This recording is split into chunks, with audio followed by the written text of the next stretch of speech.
આયુર્વેદ ધનુર્વેદ એની વાત થઈ. હવે ગાંધર્વ વેદ.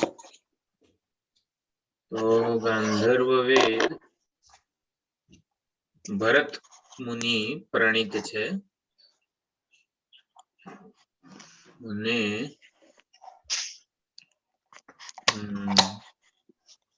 નૃત્ય વિદ્યા, ગીત વિદ્યા, વાદ્ય વિદ્યા, કયું ઇન્સ્ટ્રુમેન્ટ કેવી રીતે વગાડવું, હાર્મોનિયમ, તબલા, આ બધી વિદ્યા એમાં છે. દેવતા આરાધન અને મ્યુઝિક એટલે કે આ સંગીત શાસ્ત્ર થી પણ સવિકલ્પ સમાધિ ની સિદ્ધિ થઈ શકે છે.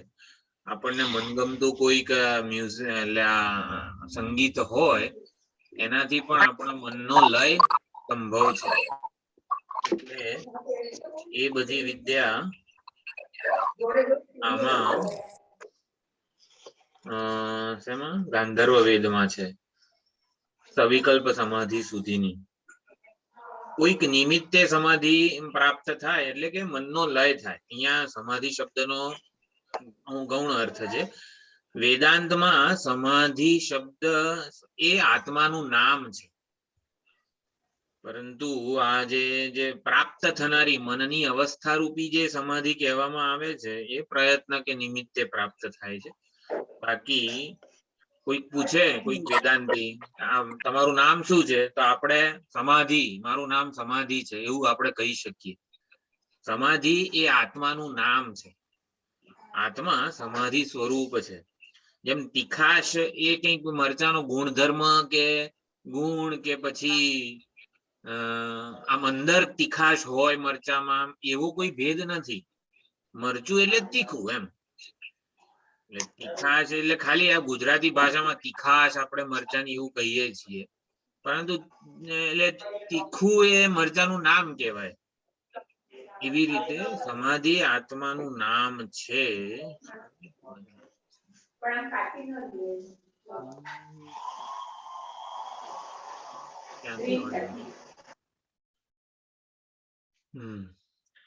હા, તો એટલે રસશાસ્ત્ર ગાંધર્વ વેદમાં જે કહેવામાં આવેલું છે એમાં ભરત મુનિ પ્રણીત રસ, રીતિ, શબ્દ, અલંકાર, નાટક અને નાયિકા વગેરે, નાયક નાયિકા એટલે હીરો ના તે બધા જે હોય એનું પણ નાયકમાં શું ગુણ વગેરે હોવા જોઈએ એ બધું આ ગાંધર્વ વેદમાં છે.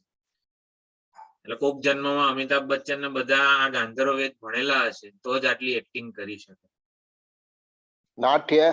નાટ્ય શાસ્ત્ર બહુ સફળતાપૂર્વક એ લોકો અભિનય કરી શકે છે. પછી નીતિ શાસ્ત્રમાં અને બીજી પણ 64 કળાઓ છે. શિવજીએ ડમરું વગાડ્યું એમાંથી જે 64 કળાઓ પ્રાદુર્ભાવ થયો છે, 64 કળાઓ બધી ઘણી બધી ચતુષ્ષષ્ટિ કલા શેમાં આવે છે? લલિતા સહસ્રનામમાં ચતુષ્ષષ્ટિ કલા, હા એવું આવે છે. એટલે નીતિ શાસ્ત્ર અશ્વ વિદ્યા, ગજ વિદ્યા, શિલ્પ વિદ્યા, સુપકરણ વિદ્યા, શાક કઈ રીતે બનાવવું એટલે એ પણ એક વિદ્યા છે. આપણા વેદમાં શાક કઈ રીતે બનાવવું એ પણ ખબર પડે આપણને. એટલે ટૂંકમાં આખું વૈદિક વાંગ્મય અષ્ટાદશાધ્યાયી એવું કહેવાય છે, અથવા તો 18 અંગો વાળું છે વૈદિક વાંગ્મય આપણું આખું.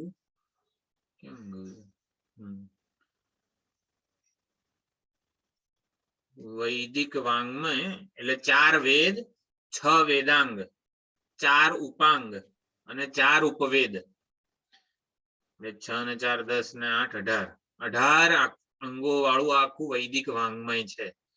અત્યારે કાશિકાનંદજી થી માંડીને જેટલા પણ આચાર્યો આપણે જોયેલા છે નજરે, એ આ બધા શાસ્ત્રોમાં સર્વદર્શનાચાર્યો જેને કહેવાય છે, કાશીમાં પણ છે, અત્યારે પણ ઘણા કૈલાસ આશ્રમની પીઠ ઉપર જે વિરાજમાન છે દિવ્યાનંદજી, બધા સર્વદર્શનાચાર્યો છે. બધું જ એમને સર્વજ્ઞ આચાર્યો છે બધા.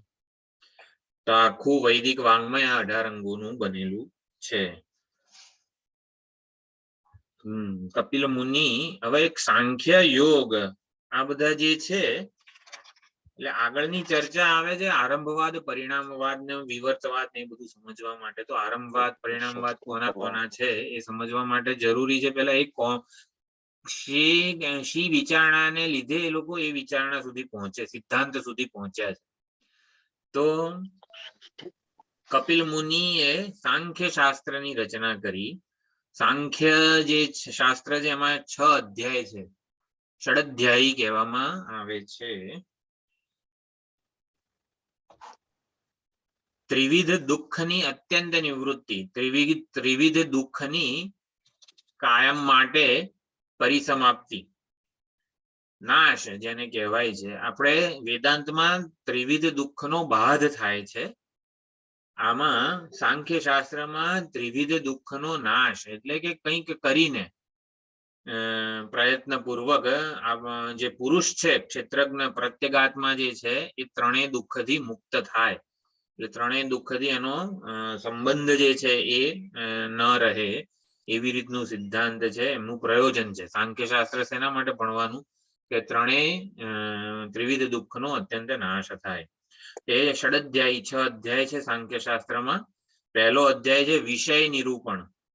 આ જે પ્રકૃતિ, જળ, મેટર જે છે, મેટર વિષયક આખું નિરૂપણ પહેલા અધ્યાયમાં છે. બીજો છે પ્રધાન અને એનું કાર્ય. ત્રણેય ગુણોની સામ્યાવસ્થા હોય એવી પ્રકૃતિને પ્રધાન કહે છે.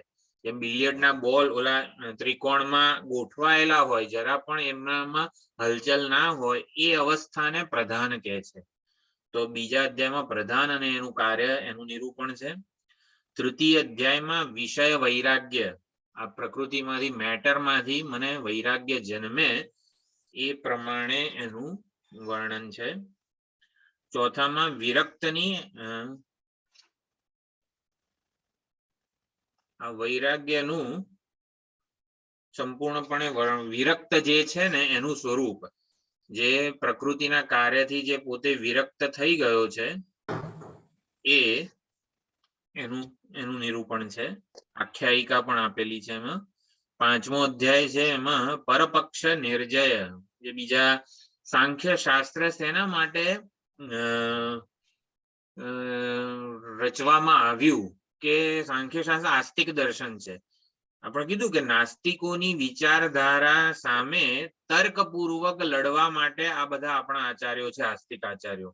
તો નાસ્તિકોની અમુક વિચારણાનું વૈશેષિક અને કણાદ એ પણ આસ્તિક દર્શન જ છે. અમુક વૈશેષિક અને કણાદ દર્શને નૈયાયિકો અને વૈશેષિકોએ અમુક નાસ્તિકોના તર્કનું ખંડન કરી શક્યા. પછી બીજા નાસ્તિકો વધારે પ્રબળ તર્ક લઈને આવ્યા કે ઈશ્વર નામની કોઈ વસ્તુ નથી ને વગેરે.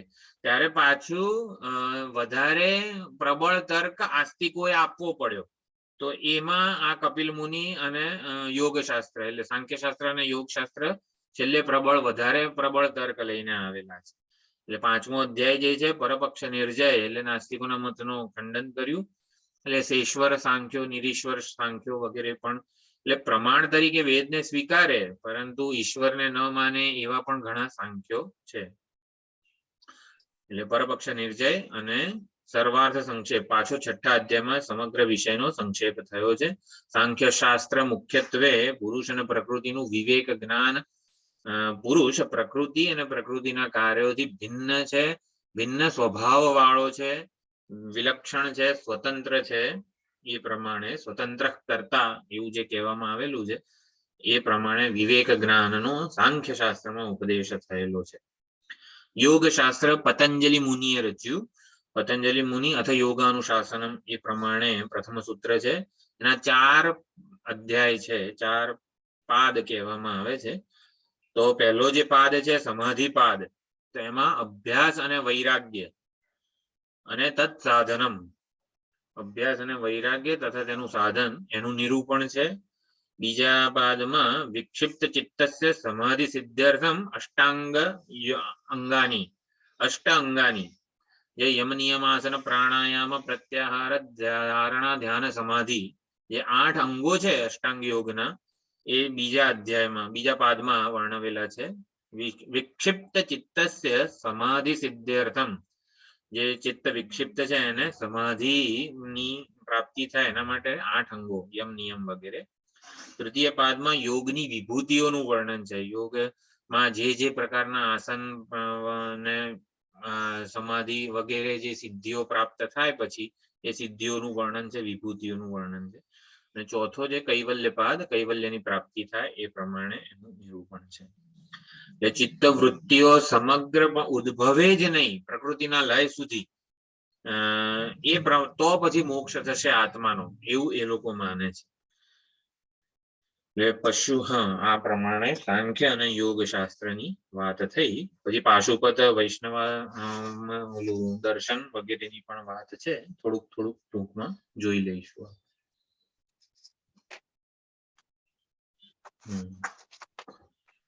ઓમ સહના ભવતુ સહનૌ ભુનક્તુ સહ વીર્યં કરવાવહૈ તેજસ્વિનાવધીતમસ્તુ મા વિદ્વિષાવહૈ.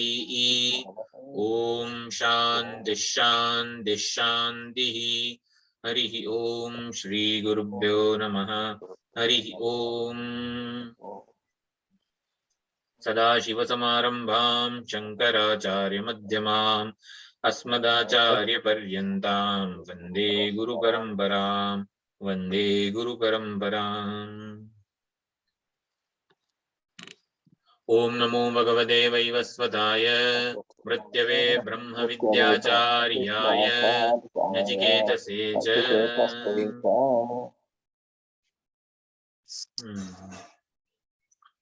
तो मंत्र 8 ની વિચારણા કરવાની છે. વિવેકી સાધકનું જે વર્ણન છે એ હવે મંત્ર 8 અને 9 માં, અને એને જે ફળ મળે છે એની જે ગતિ થાય છે એ હવે મંત્ર 8 અને 9 માં કહેવામાં આવે છે. તો મંત્ર 8 હું વાંચું છું. પરમપદ, પરમ પુરુષાર્થ મોક્ષને વિવેકી કઈ રીતે પ્રાપ્ત કરે છે. યસ્તુ વિજ્ઞાનવાન ભવતિ સમનસ્કઃ સદા શુચિઃ સતુ તત્પદમાપ્નોતિ યસ્માદ્ ભૂયો ન જાયતે. યસ્તુ, યહતુ એટલે તું શબ્દ છે આગળનો જે અવિવેકી છે એના કરતા ભિન્ન છે એ પ્રમાણે પરંતુ એટલે તું પરંતુના અર્થમાં છે જે અવિવેક થી મુક્ત છે, એટલે કે જેની બુદ્ધિમાં વિવેક છે. સમનસ્કઃ એટલે મન વાળો છે. મન વાળો તો બધા જ હોય, પરંતુ સમાહિત મન વાળો છે એટલે કે સંયમિત મન વાળો છે, જેનું મન આવી રીતે અંતર્મુખ થયેલું છે વગેરે. સદા શુચિ એ હંમેશા પવિત્ર હોય છે. સતુ તત્પદમ આપનોતિ અસ્માત ભૂયો ન જાયતે જ્યાંથી પાછા ફરવાનું નથી એવા એ પરમ પદને પ્રાપ્ત કરે છે. જ્યાંથી ફરીથી પાછું જન્મવાનું નથી, પાછું ફરવાનું નથી એવા અંતિમ પદને, ગંતવ્યને, પરમ પુરુષાર્થને એ પ્રાપ્ત કરે છે. યસ્માત ભૂયો ન જાયતે બીજી વાર એ જન્મતો નથી. બીજી વાર ન જન્મવાનું કારણ શું છે? બીજી વાર જન્મે છે કેમ અવિવેકી? વાસનાઓ, ઈચ્છાઓ. જીવન મુક્ત થયું. પાપ અને વૃદ્ધિ, પાપ અને વૃદ્ધિ માટે જ્ઞાન ન થાય તો જીવન મુક્તિ, વિદેહ મુક્તિ ન થાય તો ફરી જન્મ લેવો પડે. એટલે જ્ઞાન ના થાય તો એક વસ્તુ થાય છે જેના લીધે જન્મ થવો પડે, જન્મ લેવો પડે. અવિવેકી સતત કર્મો કરે છે, ઈચ્છાઓ પોતાની કર્મનો સંચય જન્મ લેવો પડે. અવિવેકી કર્મો કેમ કરે છે? એને ઈચ્છાઓ, પોતાને પૂર્ણ નથી સમજતો એટલે એને ઈચ્છાઓ થાય છે. કઈ કઈ નવી નવી ઈચ્છાઓ રોજ નવી થાય એટલે એ ઈચ્છાઓ પૂરી કરવા માટે કર્મ કરે. અવિવેકી ને ઈચ્છા કેમ જન્મે છે? વિવેકી કર્મ તો કરે જ છે પણ એને કર્તૃત્વ અને ભોક્તૃત્વ નથી હોતું. અસુચિ છે એનામાં, હંમેશા માટેની અસુચિ છે. કયા પ્રકારની અશુચિ છે? હા, હંમેશા માટેની અશુચિ છે. પોતાના પૂર્ણત્વને જાણતો નથી, એટલે પોતાને અધૂરો માને છે, મર્યાદિત સમજે છે. એટલે પોતાની મર્યાદા દૂર કરવા માટે કઈ ને કઈ પ્રયત્નશીલ રહે છે. પ્રારબ્ધ પ્રારબ્ધ તો જ્ઞાનીનું પણ છે. જ્ઞાનીને પણ છે. હા એટલે અજ્ઞાન જો અજ્ઞાન એક કારણ કીધું સદા અશુચિ, એ અશુચિ જ રહે છે. કારણ કે એટલે કેમ અશુચિ રહે છે, કેમ એ પોતાને અધૂરો માને છે, અવિવેકી પોતાને અજ્ઞાન અધૂરો છે. કેમ માને છે? એનામાં અજ્ઞાન છે, અવિદ્યા છે ને એટલે. પોતાનો દેહ સમજે છે ને, પોતાનો હા. દેહ માને છે, મન ઇન્દ્રિયો માને છે. દેહાત્મ બુદ્ધિ દેહાત્મા જતી ભાવ. દેહાત્મા ભાવ. દેહાભિમાન, અવિવેકીને દેહાભિમાન છે. દેહાભિમાન માંથી કર્તૃત્વ જન્મે, કર્તૃત્વ માંથી ભોક્તૃત્વ, કર્મફળ, કર્મ, બધું રાગદ્વેષ જન્મે. સૌથી બધાનું મૂળ છે ને દેહાભિમાન છે. દેહાભિમાન નું મૂળ અજ્ઞાન છે. પણ અજ્ઞાન એ કોઈ શબ્દ નથી, પોતાના સ્વરૂપને જાણતો નથી એટલે અજ્ઞાન કહેવાય. હવે અજ્ઞાન એ સમસ્યા નથી, એ તો સુષુપ્તિમાં અજ્ઞાન છે, છતાંય કોઈ સમસ્યા નથી. વિક્ષેપ સમસ્યા છે આપણા માટે. વિક્ષેપ એટલે દોરી ન જણાવવી એ સમસ્યા નથી, દોરીમાં સાપ જણાવવો એ સમસ્યા છે. સંતાઈ દઉં. હા, એટલે દેહાભિમાન સૌથી મુક્તિ. યસ્માત ભૂયો ન જાય તે આપણે સમજી રહ્યા હતા. ભાઈ બીજી વાર જન્મતો નથી, તો બીજી વાર કેમ નથી જન્મતો? એ કર્મો નથી કરતો, એટલે કર્મો ને બધું જન્મે છે શેમાંથી? દેહાભિમાન માંથી. દેહાભિમાન માંથી મુક્ત થઈ જાય છે, માટે બીજી વાર જન્મવું પડતું નથી. અવિવેકી દેહાભિમાન પૂર્વક આ દેહને છોડે છે, માટે દેહાભિમાન લઈને દેહને છોડે છે, એટલા માટે બીજા દેહને એને ધારણ કરવું જ પડે છે. પરવશ થઈને બીજો દેહ એને વળગે. એને બીજો દેહ વળગે છે કેમ? કારણ કે આ દેહને દેહાભિમાન સાથે છોડ્યો હતો. દેહાભિમાન વિના આ દેહને છોડી દઈએ તો પછી બીજો દેહ વળગે જ નહીં. યસ્માત ભૂયો ન જાય તે, કેમ એ બીજી વાર જન્મતો નથી? દેહાભિમાનથી મુક્ત છે માટે. એટલે ખાસ સમજવાનું, દેહાભિમાનથી મુક્તિ એટલે અજ્ઞાનથી મુક્તિ ને એવું જ કહેવાય, પરંતુ આપણ અજ્ઞાનથી મુક્તિ આમ વિઝ્યુઅલાઇઝ થાય આપણામાં. ભાઈ અજ્ઞાનથી મુક્તિ થશે ત્યારે થશે. દેહમાં શું છે? શવાકારમ યાવત, જે મેં વિવેક ચૂડામણીનો શ્લોક કીધો તો આ દેહમાં હું બુદ્ધિ છે ત્યાં સુધી અશુચિ રહેવાની જ છે. દ્રષ્ટા જ્યાં સુધી દૃશ્યને હું માને છે, દૃશ્ય સાથે દ્રષ્ટા કોઈ દિવસ જોડાઈ શકે નહીં. પરંતુ દ્રષ્ટા પોતાને દૃશ્ય માને છે, એ માનવા માત્રથી દૃશ્ય સાથે જોડાયેલો થઈ જાય છે. આત્મા, આપણે ઉપદેશ શાસ્ત્રમાં કેટલી વાર લખવામાં આવ્યું કે આત્મા ક્યારેય સંડોવાતો નથી ને કર્મ સાથે કે દેહ સાથે સંબંધિત થતો નથી, અસંગ જ રહે છે ને આ તે બધું છે. એટલે જોડાવાનું ક્યારે ના થાય? દ્રષ્ટા પોતાને દૃશ્ય માની લે ને તો દૃશ્ય પછી ના દૃશ્ય સાથે જોડાય. એટલે દેહાભિમાન માંથી મુક્તિ એ આપણું મુખ્ય લક્ષ્ય હોવું જોઈએ. દેહાધ્યાસ કો, દેહાભિમાન કો, આ બધું શું છે? વિક્ષેપ છે.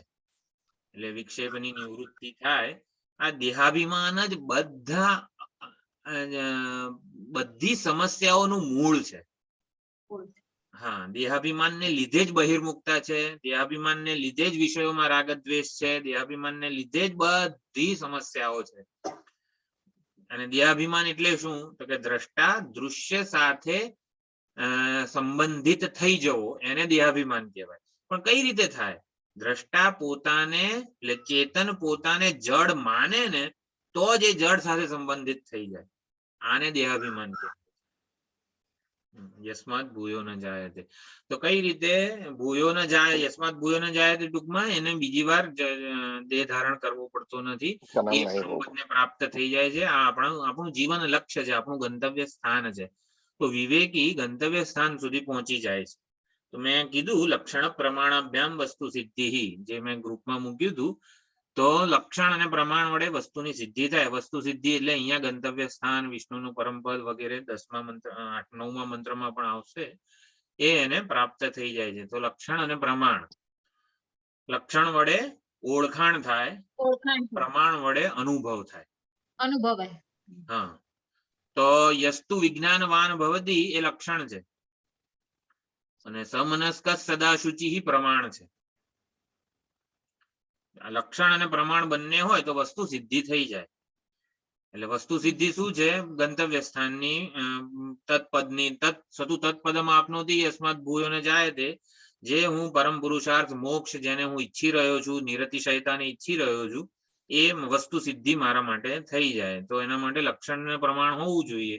તો બુદ્ધિમાં લક્ષણ હોય, બુદ્ધિમાં શ્રેય પ્રેયનો વિવેક હોય, પછી દૃશ્યથી અસંગ એવા દ્રષ્ટાનું જ્ઞાન હોય કે હા ખરેખર હું જોવા જઉં તો હું પોતે જે આત્મ ચૈતન્ય છું એ ખરેખર આ શરીરથી અસંબંધિત છું. શરીરમાં વ્યાપ્ત હોવા છતાં પણ શરીરના ધર્મો, કર્મો, અવસ્થા અને વિકારો આ બધાનો કેવળ સન્નિધિ માત્રથી સાક્ષી છું. આ પ્રમાણે દૃશ્યથી ભિન્ન દ્રષ્ટાની ઓળખ હોય એને લક્ષણ કહેવાય.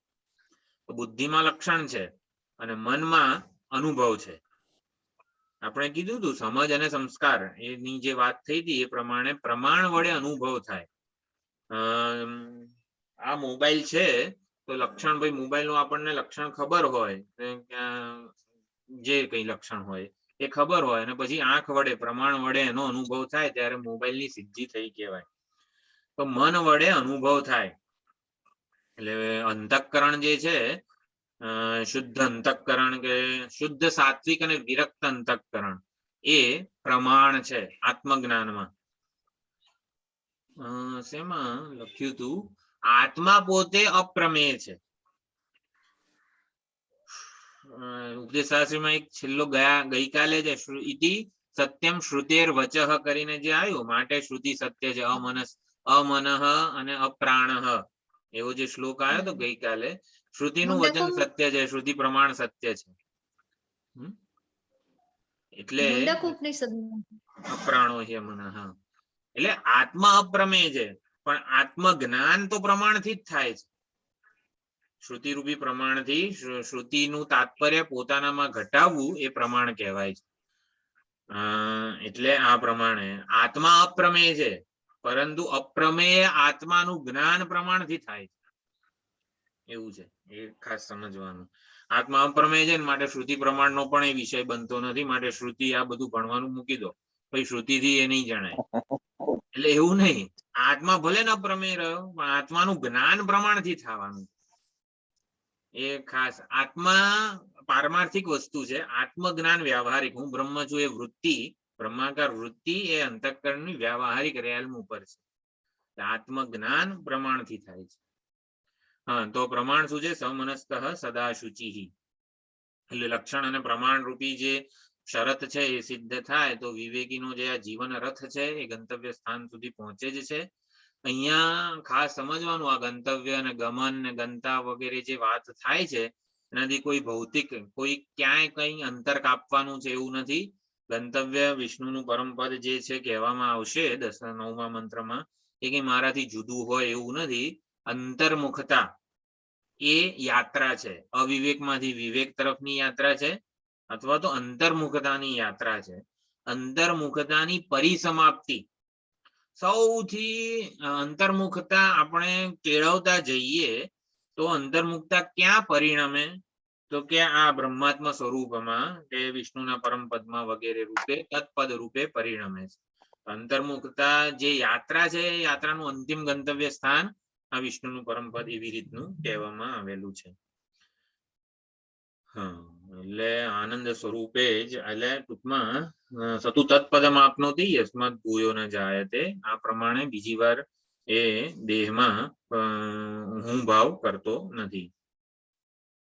એટલે મન અંતર્મુખ હોય અને બુદ્ધિમાં લક્ષણ એટલે કે વિવેક જ્ઞાન હોય અને મન અંતર્મુખ હોય એટલે ઓબ્વિયસલી ઇન્દ્રિયો પણ પોતાના વિષયોમાંથી પાછી વળેલી હોય, પ્રત્યક હોય. ત્યારે પછી આ લક્ષ્યાર્થ દ્વારા સતુ તત્પદમ આપનોતિ યસ્માત ભૂયો ન જાયતે એટલે જે વસ્તુ સિદ્ધિ કહેવામાં આવી છે, લક્ષ્યાર્થ દ્વારા આપણને આવી રીતે જ્ઞાન થાય છે. અને સદા શુચિ, શુચિ પવિત્રતા. ચેતન આત્મા જે છે ચૈતન્ય એ નિત્ય પવિત્ર છે. પવિત્રાણામ પવિત્રયો મંગલાનાં ચ મંગલમ. નિત્ય પવિત્ર છે. એને અપવિત્રતા કે અશુદ્ધિ ક્યારેય સ્પર્શી શકે એમ જ નથી. તો એ એમાં આગંતુક અશુદ્ધિની એ પોતે કલ્પના થાય છે દેહાભિમાન વગેરેને લીધે. જડ કે દૃશ્ય સાથે જોડાઈને આવી રીતે અપવિત્રતા કે અશુચિ જાણે કે પોતાને માનવા લાગે છે. તો શુચિ વ્યવહારિક સ્તરે કઈ કઈ રીતે થાય? અંતઃકરણમાં શુચિ હોવી જોઈએ, શુચિ પવિત્રતા. તો અંતઃકરણ પવિત્ર ક્યારે રહી શકે? જ્યારે અપવિત્ર એવા દેહ સાથેના તાદાત્મ્યથી અંતઃકરણ મુક્ત હોય. હું દેહ છું, હું પ્રાણ છું, હું મન છું વગેરે જે બધી અન્નમય કોષ વગેરે બધા કોષ છે, ભ્રાંતિઓ છે, એનાથી દૂર રહેતું હોય. અથવા તો દૃશ્ય પ્રતિ અનાસક્ત મન બુદ્ધિ ઇન્દ્રિયો હોય. વિષયો પ્રત્યે પણ અનાસક્ત હોય, દૃશ્ય જે છે એના પ્રતિ આ મન બુદ્ધિ વગેરે અનાસક્ત રહે, વિરક્ત રહે. એમાં સત્ય બુદ્ધિ કે મહત્વ બુદ્ધિનું દર્શન ન કરે, એ ખાસ જરૂરી છે. એટલે દૃશ્યનું તાદાત્મ્ય ન હોવું એને શુચિ કીધી. શુચિ પવિત્રતા શુદ્ધતા શું છે? આ સદા શુચિ વિવેકી માટે શુચિ શું છે? દૃશ્ય સાથે તાદાત્મ્યપન્ન. તાદાત્મ્ય એટલે શું? જોડાઈ જવું, જોડાઈ જવું, એને તાદાત્મ્ય. અધ્યાસ અધ્યાસ હા, અધ્યાસ અધ્યારો, સુપર ઇમ્પોસ્ટ. ઉપર એના ગુણધર્મોને પોતાનામાં અને હું સ્વીકારવા. જોવા, હા હા, હું તરીકે ગણું. હું તરીકે માની લઉં. તાદાત્મ્ય તત આત્મા યસ્ય, એટલે કે એ સ્વરૂપ બની જવું, એને એને આત્મા તાદાત્મ્ય માની કહેવાય. લેવું. એટલે એને તાદાત્મ્ય કહેવાય. દૃશ્ય સાથેના તાદાત્મ્યથી મુક્ત રહેવું, એવું આપણે શુચિની વ્યાખ્યા જોઈ.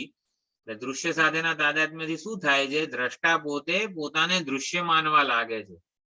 શરીર સાથેનું તાદાત્મ્ય એટલે શું? હું શરીર છું, હું શરીર છું એટલે શરીર જ મારું સ્વરૂપ છે, શરીર જ મારી આઈડેન્ટિટી છે, ઓળખ છે. એને શરીર સાથેનું તાદાત્મ્ય કીધું. હું મારી ઓળખ, કોઈ પણ મને પૂછે ભાઈ તમે કોણ છો, તો કે હું ઋષિ છું, હું આવી રીતે આશ્રમમાં જઉં છું, ક્લાસીસ ભરું છું, આ તે બધું ઓડિયો વિડિયો બધું કરું છું. આ બધું જે ઓળખ આપી મેં હુંની, એ બધી કોની ઓળખ હતી? શરીરની આપી, શરીરની જ ઓળખ છે. શરીર સાથે જોડાયા વિના મારે હુંની ઓળખ આપવી છે. ભાઈ એ બધું તો બરોબર, શરીર સાથે જોડાયેલા હુંની તમે ઓળખ આપી. કોઈ મને પૂછે તો મેં જે આ વર્ણન કર્યું એ હુંનું વર્ણન કર્યું, બરોબર છે. એક વ્યવહારિક પાસું છે, હુંનું એ એક વ્યવહારિક પાસું છે. શરીર સાથે જોડાયા વિના તમે મને હુંની ઓળખ આપો, એવું મને કોઈ કે નિર્વિકાર, નિર્વિશેષ, નિર્વિકાર, સચ્ચિદાનંદ. અસ્થિ ભાતિ, અસ્થિ ભાતિ પ્રિય. અસ્થિ ભાતિ પ્રિય. હા, બરોબર છે. નિત્ય હોવું, નિત્ય. નિત્ય હોવું, બસ એ જ સ્વરૂપ છે મારું, હોવું એ જ સ્વરૂપ એમ. હા, કાયમ બરોબર. માટે હું છું જ. શું છે? હું છું એ જ હમ અસ્થિ ભાતિ હા. પ્રિય. આ બધું જ્યારે તમે વિચાર્યું, તમે બોલ્યા, ત્યારે શુચિ હતા. એટલે આપણે જ્યારે હુંનું દૃશ્યના તાદાત્મ્ય વગર ચિંતન કરીએ છીએ, સદા શુચિ, ત્યારે નિત્ય પવિત્ર જ હોઈએ છીએ. દૃશ્યનું ચિંતન જ અપવિત્રતા લાવે છે, વિકાર છે, અને આ લિમિટેડ છે, અધૂરું છે વગેરે. ટૂંકમાં બધી જ એની જે કઈ મર્યાદાઓ હોય એ. એટલે દૃશ્ય સાથેના તાદાત્મ્યમાંથી, તાદાત્મ્ય એટલે આપણે આવી રીતે ઓળખ, આઈડેન્ટિટી જેને કહેવાય છે, અભિમાન જેને કહેવાય છે. તાદાત્મ્ય અભિમાન એક શબ્દ છે, એ ટેકનિકલ શબ્દ છે વેદાંતનો, તાદાત્મ્ય અભિમાન. એટલે એ રૂપ, સ્ફટિક પોતાને લાલ રૂપે જ જાણવા લાગે, બસ એવી રીતનું તાદાત્મ્ય અભિમાન કહેવાય. કે હું લાલ સ્ફટિક છું, એ તાદાત્મ્ય અભિમાન કહેવાય. હું આ દેહ છું, એવું તાદાત્મ્ય અભિમાન. તો હા, સદા શુચિ, તો પવિત્રતા, શુચિ શબ્દ જે છે એને આપણે સમજ્યા. હવે 5 એક પ્રકારની શુચિ અહીંયા સુંદર અખંડાનંદજી સમજાવે છે. આહાર શુદ્ધિ. શુચિ જે છે આપણે વ્યવહારમાં છેક અંતિમ, શુચિ શબ્દનો અંતિમ અર્થ છે આત્મતત્વ, કે દ્રષ્ટામાં જ હું બુદ્ધિ આપણી હોય, દ્રષ્ટા સ્વરૂપે જ આપણે આપણને ઓળખીએ, એ અંતિમ અર્થ છે. ચાલો એ અંતિમ અર્થને હું મારા વ્યવહારમાં કઈ રીતે જોઈ શકું, કે મારે શું કરવું જોઈએ, કે કરવું જોઈએ કરતા પણ મારે શું ધ્યાન રાખવાનું છે એમ. તો આહાર શુદ્ધિ, ઇન્દ્રિયોનો આહાર જે છે એ શુદ્ધ અને પવિત્ર હોય. ખાલી આ આહાર નહીં, પણ આંખ વડે, કાન વડે, બધી 10 ઇન્દ્રિયો વડે આહાર જે લેવાઈ રહ્યો છે એ શુદ્ધ અને પવિત્ર હોય. એ બધું આપણે ધ્યાન રાખીએ છીએ સાધક તરીકે. સાત્વિક હોય. એ ખાસ ધ્યાન રાખવાનું. કર્મ શુદ્ધિ પણ ખૂબ જ અગત્યની છે. તો મારા કર્મોને મારે શુદ્ધ કરવા છે તો શું કરવું જોઈએ? નિષ્કામ ભાવનાથી કર્મ કરવું જોઈએ. આ હવે ભાવના છે ને, ભાવ શુદ્ધિ કરીને ત્રીજું આવે છે એમાં કર્મોને મારે શુદ્ધ કરવા છે.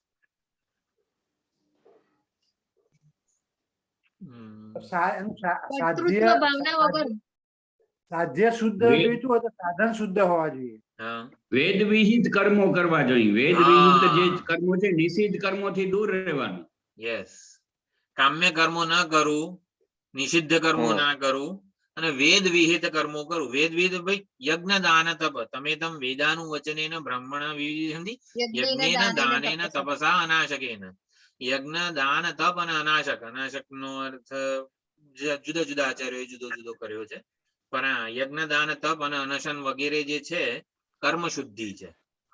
એટલે સત્કાર્યોમાં જ સત્કર્મો, સ્વામીજી હંમેશા આના ઉપર ભાર આપતા હોય, ભાઈ સત્કર્મો કરતું, ભાઈ સેવા કરો તો પોતાની જાતની સેવામાં.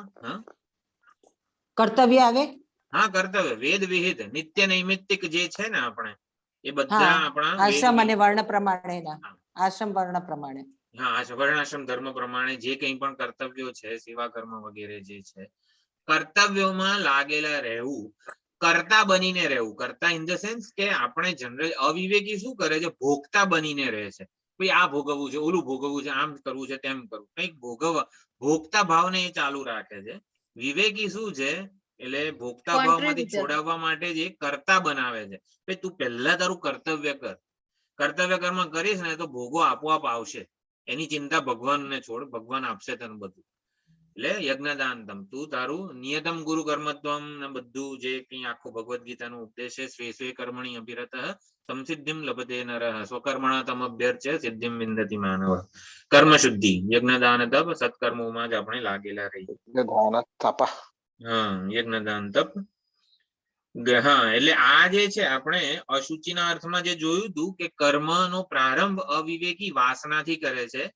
કર્મ કરતી વખતે અભિમાન અને ઘમંડ હોય છે અને કર્મના પરિણામે એને ગ્લાનિ જન્મે છે. આ ત્રણેય ને આપણે અશુચિ, અવિવેકીની અશુચિ કીધી હતી. તો વિવેકીની આવી રીતે શુચિ છે વાસના પૂર્વકનું. વાસના એટલે રાગદ્વેષ. રાગદ્વેષ પૂર્વકનું એ કોઈ કર્મ કરતો નથી. આવેગ પૂર્વક, પ્રત્યાઘાત કે આવેગ પૂર્વકનું આવેશમાં આવીને નથી કરતો. અને માટે યજ્ઞદાન તપ વગેરે કરતા હોય તો પછી ગ્લાનિ ના જન્મે. લગ્ન ગ્લાનિ વિનાનું એનું વિવેકીનું કર્મ હોય છે. પછી ભાવ શુદ્ધિ. ભાવ શુદ્ધિ વાત કરીએ પ્રમાણે નિસ્વાર્થ ભાવના, નિષ્કામ ભાવના એ ભાવ શુદ્ધિ છે. કે હું આ યજ્ઞદાન તપ કરું છું તો મને એનું ફળ મળવું જોઈએ ને. એટલે સત્કર્મો પણ કઈ ભાવનાથી કરવાના છે, એ ભાવ શુદ્ધિ. ઈશ્વરાર્પણ ભાવના, યજ્ઞ ભાવના કો વગેરે રૂપે કે આના દ્વારા સમષ્ટિની સેવા થઈ રહી છે અને મારે સમષ્ટિમાં મારો ફાળો આપવાનો હોય વગેરે. સર્વનું કલ્યાણ થાવ એ ભાવ શુદ્ધિ છે. આનાથી સમષ્ટિ લાભાન્વિત થાય. હું એકલો જ મારા કર્મોના ફળને ના ભોગવું. હું એકલો, મેં મહેનત કરી છે તો હું એકલો નહીં, પણ હું મને જે કઈ મારી મહેનતના પરિણામે પ્રાપ્ત થયું છે એ હું વહેંચીને, વહેંચણી એટલે સમષ્ટિ લાભાન્વિત થાય એ રીતે આ ભાવ શુદ્ધિ થઈ. સર્વનું કલ્યાણ થાવ, સર્વે ભવંતુ સુખિનઃ એ ભાવ શુદ્ધિ છે. બરોબર, એટલે સર્વનું કલ્યાણ થાવ, સર્વને આવી રીતે સર્વનું હિત થાવ વગેરે. પ્રાર્થના વગેરે પણ ભાવ શુદ્ધિ છે. બધી વિચાર શુદ્ધિ. વિચાર શુદ્ધિ કઈ રીતે થાય, મારા વિચારોમાં હું શુદ્ધિને કઈ રીતે સ્થાન આપું. હું વેદાંત પ્રમાણે જ પૂછું છું. વેદાંતી સાધક, વિવેકી સાધક વિચારે છે કે મારે વિચાર શુદ્ધિ કરવી છે. મનન નિધિધ્યાસન. સર્વાત્મ ભાવ થોડોક આગળ છે. શાસ્ત્ર સંમત વિચારો, બધામાં ઈશ્વરનું રૂપ જોવું, એક જ પ્રીતિ, એ ભાવના થઈ ગઈ, એ ભાવ શુદ્ધિ થયું. વિચાર શુદ્ધિ, જો વિચાર શુદ્ધિ એટલે કે હું વિદ્યાર્થી છું, હું 12મા ધોરણની મારે બોર્ડની એક્ઝામ આપવાની હોય, એટલે હું 12 સાયન્સ નો મારે જ્યારે મેડિકલમાં જવાનું છે વગેરે, ટૂંકમાં એવું મારું લક્ષ્ય હોય એટલે હું વિદ્યાર્થી છું એવું મારા વિશેનો નિર્ણય હોય ત્યારે પછી મારા ભણવાના વિચારો જન્મે મારા, પછી કઈ રખડવાના ને એવા વિચારો ના જન્મે. એટલે વિચાર શુદ્ધિ ક્યારે સાધક થાય? હા, સાધક બ્રહ્મ તરીકે સાધક વિચાર. છું. ઈશ્વરમય થઈ સૃષ્ટિને જુએ તો સર્વ કઈ એ ઈશ્વરમય છે. આગળનું છે. સાધક દ્રષ્ટિ છું. શુદ્ધિમાં આવશે. હા, બ્રહ્મ સાધક છું. વિચાર કરવો. બ્રહ્મ વિચાર કરવો. હા, વિચાર શ્રવણ મનન નિધિધ્યાસન જે કહેવામાં આવેલું છે, દ્રષ્ટાના વિચારો. આપણે હંમેશા હા એવું છે, મસ્ત છે, ઓલું સરસ છે, એ છે ને સરસ દેખાયું. દૃશ્યના વિચારો જ થતા હોય છે આપણા મનમાં.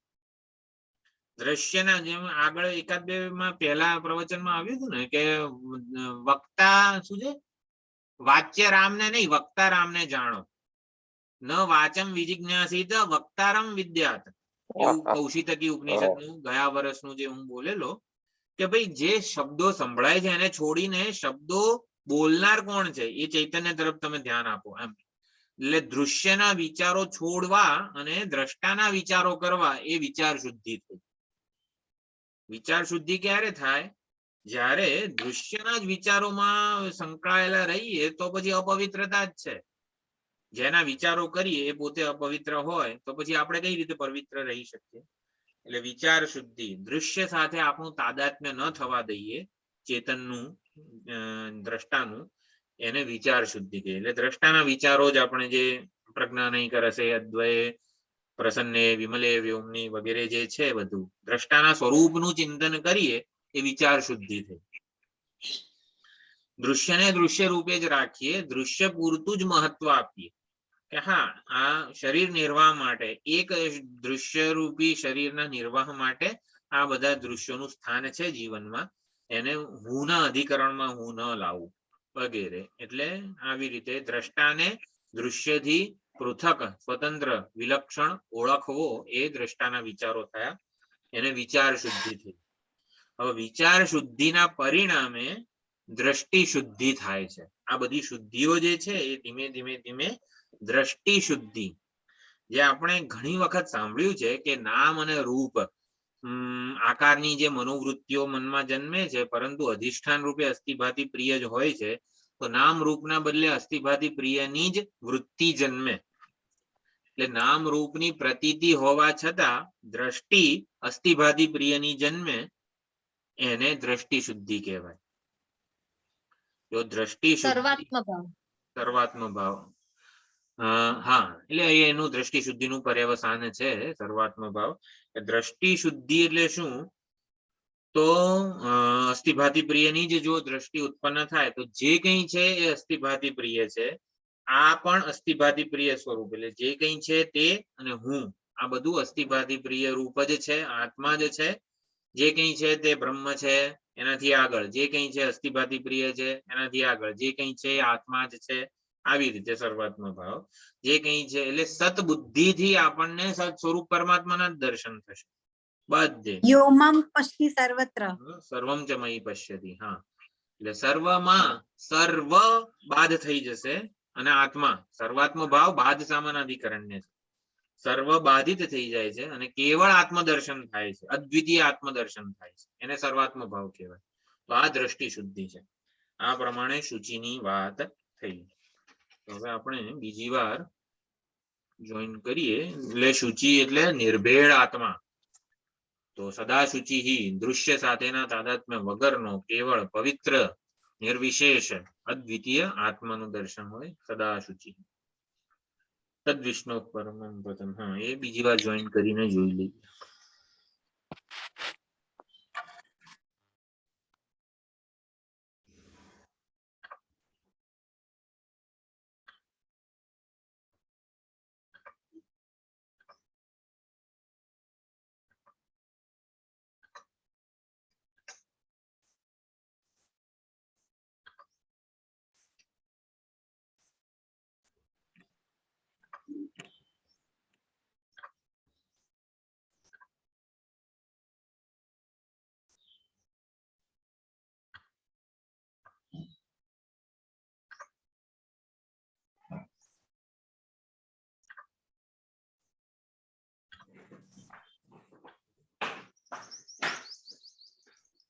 હમ.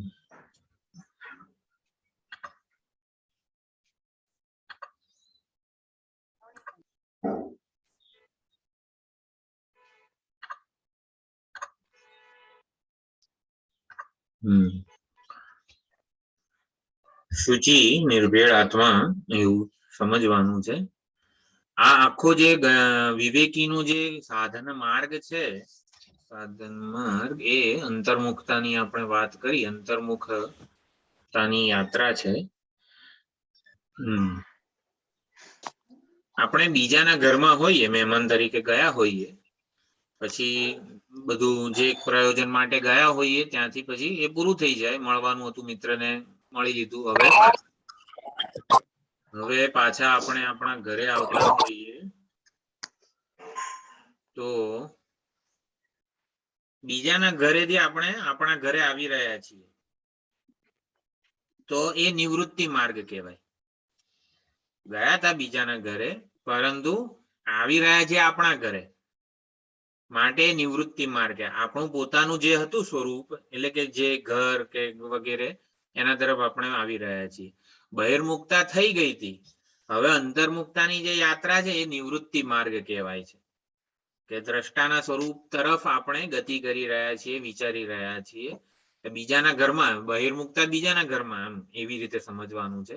એટલે નિવૃત્તિ માર્ગ એટલે શું? નિવૃત્તિ માર્ગ એટલે બધું છોડવાનું એવું નથી સમજવાનું. નિવૃત્તિ માર્ગ એટલે અંતર્મુખતા.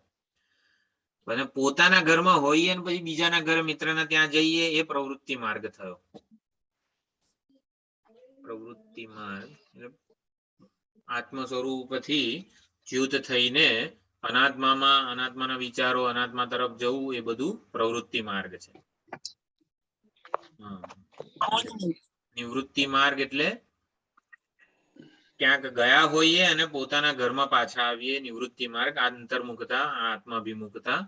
અને પોતાના સ્વરૂપમાં કે પોતાના ઘરમાં હોઈએ એટલા માટે જાગ્રત અને સ્વપ્ન એ બંનેને પ્રવૃત્તિ, વિક્ષેપ કીધો છે કે સુષુપ્તિમાં જે અંતર્મુખતા અથવા તો આત્મા સાથે એક થઈને હતા એ પછી આપણે જાણે કે બહિર્મુખ થઈ ગયા છીએ. એટલે સુષુપ્તિ છે બધું છોડીને આપણે આત્મા સ્વરૂપમાં જ રહેવા માંગીએ છીએ, એટલે એ નિવૃત્તિ માર્ગ છે. જાગ્રત સ્વપ્ન પ્રવૃત્તિ છે.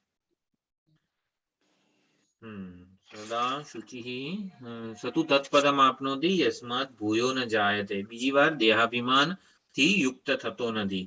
એવું શું થાય છે વિવેકીના જીવનમાં કે બીજી વાર દેહાભિમાન થતું નથી? હવે શુચિની વાત કરી, બધા પ્રકારની શુદ્ધિ એના જીવનમાં આવે છે. સતનું ચિંતન જ્યારે જ્યારે આપણે કરીએ, આમાં માટી, ઘડો વગેરે જે કોઈ દૃષ્ટાંત હોય તો આ ઘડો છે, માટી, એનું કારણ માટી છે. માટીનું કારણ શું છે? પૃથ્વી તત્વ છે. પૃથ્વીનું કારણ છે જળ ને આ તે બધું. સતના ચિંતનથી, જેમ કે આખો 6થો અધ્યાય જે હતો સદૈવ સૌમ્યમગ્ર આસીત, સત ઉપરનું ચિંતન હતું. તો એનાથી શું થાય છે? સતનું ચિંતન જ્યારે કરવામાં આવે ત્યારે કાર્યકારણની પરંપરા અથવા તો કાર્યકારણ ભાવ જે છે ને એ બાધિત થઈ જાય છે. કાર્યકારણની કલ્પના દૂર થાય છે. માટી અને ઘડાનું કારણ ક્યાં સુધી માનીશું? જ્યાં સુધી બંનેનું અંતિમ અવધિ જે છે સત છે, પરમાત્મા છે, સતનું ચિંતન કરીએ ત્યારે પછી કોઈ કાર્યકારણ ભાવ રહેતો નથી. જેમ કે સ્વપ્નમાં કોઈ પિતા અને પુત્ર બંને સાથે કલ્પાયા છે, પિતા અને પુત્ર વચ્ચે કાર્યકારણ સંબંધ સ્વપ્નમાં નથી હોતો.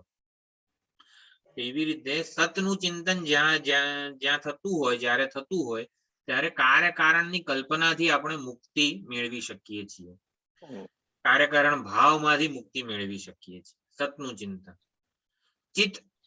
ચિત્તનું ચિંતન કરીએ, જ્યારે ચિત્ત સ્વરૂપનું ચિંતન કરીએ ત્યારે દ્રષ્ટા અને દૃશ્યની કલ્પના દૂર થાય છે.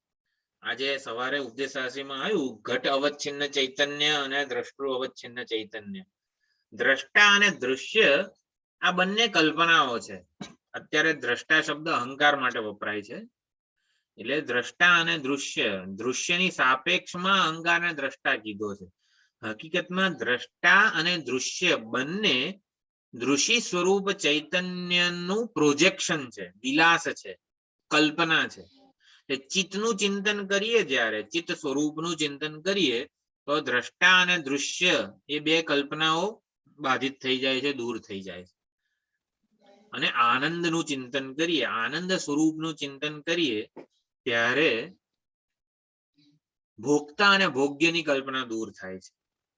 એટલે ભોગતા અને ભોગ્ય એ પણ કલ્પના જ છે. લાડુ હું ખાઉં, હું મને પોતાને ભોગતા માનું, લાડુ ભોગ્ય છે, પરંતુ એ બંને એટલે ભોગતા રૂપે પણ આનંદ જ છે અને ભોગ્ય રૂપે પણ આત્મ સ્વરૂપનો જે નિર્વિશેષ આનંદ છે એ જ બહાર કલ્પાયેલો છે.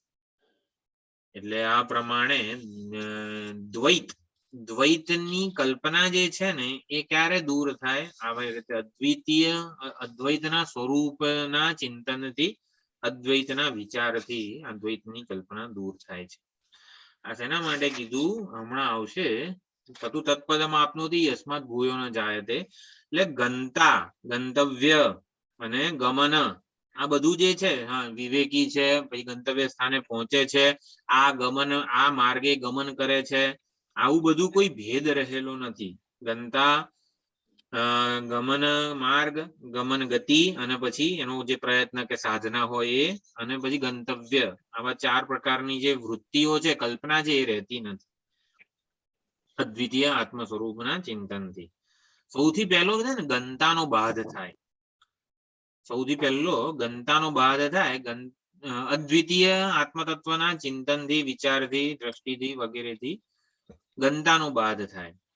કારણ ગંતવ્ય જ્યાં પહોંચવાનું હતું, એકવાર ખબર પડી, 10માને આ લોકો શોધતા હતા, 10 બાળકો શોધતા હતા, વડીલે કીધું કે મેં 10માને જોયો છે, તમે લોકો આવી રીતે વિક્ષિપ્ત ના થાવ, રડારોડ ના કરો, મેં 10માને જોયો છે, આવું કે. પછી કે તું 10મો છું એવું જયારે વડીલ ઉપદેશ આપે ત્યારે શું થાય છે? જેને શોધી રહ્યા હતા એ તો શોધવાનો વિષય જ નથી. જેને આપણે શોધી રહ્યા હતા એ શોધવાનો વિષય નથી, શોધનારો પોતે છે. શોધનારો ના રહ્યો. 10મું મળી ગયો એટલે શું થયું? શોધનારો ના રહ્યો. સૌથી પહેલા શું બાધ થાય છે? શોધનારો, જનારો, ગંતા, ગંતા બાધિત થઈ જાય છે, એટલે ગંતા નથી રહેતો. શોધનારો એક કલ્પના છે ને એવી ખબર પડે છે. એટલે ગંતા જે છે એ બાધિત થાય. કેમ એવું થાય? કારણ કે જેને શોધી રહ્યા હતા ને એ તો હું જ છું એવી ખબર પડે છે. એટલે ગંતવ્ય જ્યાં જવાનું હતું મારે, વિષ્ણુનું પરમ પદ કે યસ્માત ભૂયો ન જાયતે, અરે એ તો હું જ, એ તો મારું પોતાનું આત્મ સ્વરૂપ, અવિનાશી આત્મ સ્વરૂપ જ છે. એટલે ગંતવ્ય આત્મ સ્વરૂપે પ્રાપ્ત થઈ ગયું એટલે ગંતાનો બાધ થઈ ગયો. ગંતૃત્વ, આમાં 10માને શોધવાનો જે પ્રયત્ન હતો એ શોધ ફળ એ બાધિત થઈ ગઈ. ગંતા બાધ થયો, ગંતૃત્વ બાધિત થયું, અને પછી જે ગમન માર્ગ એ બધું બાધિત થઈ ગયું. આ બધી જે કલ્પના હતી એ બાધિત થઈ ગઈ. તો એ જ વિચારમાં આગળનો 9મો મંત્ર છે. વિજ્ઞાન સારથિર્યસ્તુ મનઃ પ્રગ્રહવાન નરઃ સોધ્વનઃ પારમાપ્નોતિ તદ્વિષ્ણોઃ પરમં પદમ. સારયતિ અશ્વાન ઇતિ સારથિઃ. સારથી શબ્દ જે છે ઘોડાઓનું ઠીક નિયંત્રણ કરી જાણે છે, એને સારથી કહેવાય. ઘોડા ઉપર બેસી જાય એને સારથી ના કહેવાય. જેમ ગાડી ચલાવતા આવડતું ના હોય પણ આગળ કોઈ બેઠું આમ કરતું હોય તો એને સારથી ના કહેવાય. પ્રોપરલી નિપુણ હોય, કુશળ હોય એ સારથી છે. તો વિજ્ઞાન જેનો સારથી છે, વિવેક જ્ઞાન, વિવેકશીલ બુદ્ધિ જે છે એ સારથી છે, અને એના હાથમાં મનઃ પ્રગ્રહવાન નરઃ, જે નર, જે મનુષ્યના એટલે સારથીના હાથમાં મનરૂપી લગામ છે. એટલે મનરૂપ પ્રગ્રહવાન, ધનવાન, અથવા તો પ્રગ્રહવાન એટલે ધરાવનાર છે. મનરૂપી લગામ તો બધાય ધરાવે જ છે ને, અવિવેકી પણ મનરૂપી લગામ ધરાવે જ છે, પરંતુ એ લગામના અર્થમાં એનું મન રહ્યું જ નથી. એટલે એ વશમાં છે. વિવેકીનું મન લગામ એટલે એની વશમાં છે, બુદ્ધિના વશમાં. પ્રગ્રહવાન બુદ્ધિ કીધું છે, જાણે કે વિજ્ઞાન સારથી, વિજ્ઞાન રૂપી સારથીના વશમાં મનરૂપી લગામ રહેલી છે. તો આવું જયારે હોય ત્યારે શોધ અધ્વન પારમ આપનોતી. અધ્વન એટલે સંસાર, સંસાર માર્ગ. આમ તો સંસ્કૃત વ્યાકરણની દ્રષ્ટિએ અધ્વન શબ્દનો સંસાર માર્ગ અર્થ થાય છે. સંસાર પણ કહી શકાય. સંસારને પાર એ જતો રહે છે, સંસારનું અતિક્રમણ કરી જાય છે, સંસારથી નિત્ય મુક્ત થઈ જાય છે. તદ વિષ્ણુ પરમમ પદમ, તે વિષ્ણુના પરમ પદને એ પ્રાપ્ત કરે છે. આ પ્રમાણે અર્થ છે. તો અવિવેકી જે છે એ વારંવાર જન્મ સંસારમ ચાધિગચ્છતિ, 7મા મંત્રમાં ન સ તત્પદમ આપનોતિ સંસારમ ચાધિગચ્છતિ એવી અવિવેકીની ગતિ કીધી હતી. વારંવાર એ સંસારને જ પ્રાપ્ત થતો રહે છે. કર્મો કરે રાગદ્વેષ પૂર્વકના તો એ તિર્યક યોનિને પ્રાપ્ત થાય. સકામ ભાવે વહી વેદ વિહિત કર્મો કરે તો પછી પિતૃલોક સ્વર્ગલોક વગેરેને પ્રાપ્ત થાય. ઉપાસના પૂર્વક એ જ્યારે કર્મો કરે ત્યારે પછી બ્રહ્મલોક વગેરે, પણ પુનરાવર્તન એનું ચાલુ જ રહેતું હોય છે. પણ અહીંયા તો અધ્વનઃ પારમ આપનોતિ, એ સંસાર સાગરને પેલે પાર ઉતરી જાય છે.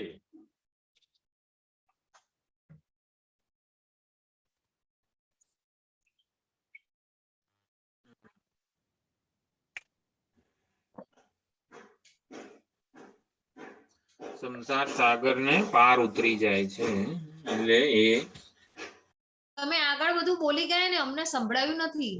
હા અડધી મેં કીધું બધા પોઝ કેમ થઈ ગયા છે, હું તો હલતો હતો આમાં, પણ હકીકતમાં હું જ કનેક્ટેડ નહોતો. ઓલું પૂરું થઈ જાય ને ડેટા પેક, પછી બીજો ચાલુ થાય ને એમાં આવું થાય છે. એટલે સંસારને પાર ઉતરી જાય છે, સંસાર સાગર થી એ નિત્ય મુક્ત થઈ જાય છે. એટલે જે અવિવેકી છે એની સંસાર ગતિ ચાલુ જ રહે છે, પરંતુ આવી રીતે વિવેકી સાધક જે છે વિજ્ઞાન સારથી મન પ્રગ્રહવાન હોય તો એ પછી ગતિ જે રહેતી નથી. એટલે પરમ અવધિ જે છે વિષ્ણુ પરમમ પદમ એને એ પ્રાપ્ત કરી લે. તો વિષ્ણુ પરમમ પદમ, પરમ પરમ શબ્દ છે ને એ બધાથી અતીતના અર્થમાં છે. કોઈ પ્રકારની દેશ કાળ વસ્તુની પરિચ્છિન્નતા મર્યાદા સીમિતતા ભેદ એમાં નથી રહેતા. તો વિષ્ણુ પરમમ પરમ પદમ, તો વિષ્ણુ એ છઠ્ઠી વિભક્તિ. રાહો શિરવત, રાહુનું મસ્તક, તો રાહુ એ જ મસ્તક છે. તો વિષ્ણુનું પરમ પદ, તો વિષ્ણુ એ જ પરમ પદ છે. એવી રીતે અહીંયા અર્થ થશે. તો વિષ્ણુ એનો હવે વેદાંતિક અર્થ સમજવાનો છે. વિષ્ણુ કોને કહેવાય? વ્યાપનોતિ સર્વમ પ્રવિશતિ ચ, જે એવી રીતે અંતર્યામી પણ કહેવાય છે વિષ્ણુને, પરંતુ વ્યાપનોતિ સર્વમ ઇતિ વેષ્ટયતિ સર્વમ, સર્વને વ્યાપીને રહેલો છે એને વિષ્ણુ કહેવાય. વાસયતિ ભૂતાની સ્વસ્મિન ઇતિ વાસુહુ, અને દેવશ્ચ દીપ્યતે ઇતિ સ્વપ્રકાશઃ, જે બધાને પોતાનામાં સમાવી લે અને આવી રીતે સ્વયં પ્રકાશ પણ છે. એટલે વિષ્ણુ શબ્દનો અર્થ શું છે? તત્પદ વાચ્યાર્થ. વિષ્ણુ શબ્દથી સમજવાનું શું છે? તત્પદનો જે વાચ્યાર્થ જે છે, જે સગુણ બ્રહ્મ, એ પછી લક્ષ્યાર્થ રૂપે નિર્વિશેષ ચૈતન્ય રૂપે જેને સમજવાનું છે. એટલે વિષ્ણુ એટલે શું? તો કે સગુણ બ્રહ્મ અથવા તો તત્પદનો જે વાચ્યાર્થ છે એ, અને પરમ વિષ્ણુ પરમમ પદમ, તો પરમ શબ્દથી તત્પદનો લક્ષ્યાર્થ કહી દીધો છે. વિવેકી સાધકની આવી રીતે એ વિષ્ણુના પરમ પદને પ્રાપ્ત થાય છે. એટલે કે બ્રહ્મ જે છે એના આત્મા સ્વરૂપે જ પ્રગટ થાય છે. એનો આત્મા કે હું જે છે એ બ્રહ્મ સ્વરૂપે જ હંમેશા સ્ફુરે છે. એટલે સ્વરૂપને વિષ્ણુના સગુણ બ્રહ્મનું સર્વોત્કૃષ્ટ સ્વરૂપ શું છે? વિષ્ણુ પરમમ પદમ, તો વિષ્ણુ ભગવાન જે છે, નારાયણ ભગવાન કો વિષ્ણુ ભગવાન કો, એનું પરમ પદ, પદ એટલે અહીંયા સ્વરૂપ, સ્વરૂપના અર્થમાં પદ છે. તો વિષ્ણુ ભગવાનનું સર્વોત્કૃષ્ટ, પરમ એટલે સૌથી ઉત્કૃષ્ટ, વિષ્ણુ પરમમ પદમ, વિષ્ણુ ભગવાનનું સગુણ બ્રહ્મનું સર્વોત્કૃષ્ટ સ્વરૂપ શું છે? ऐक्य,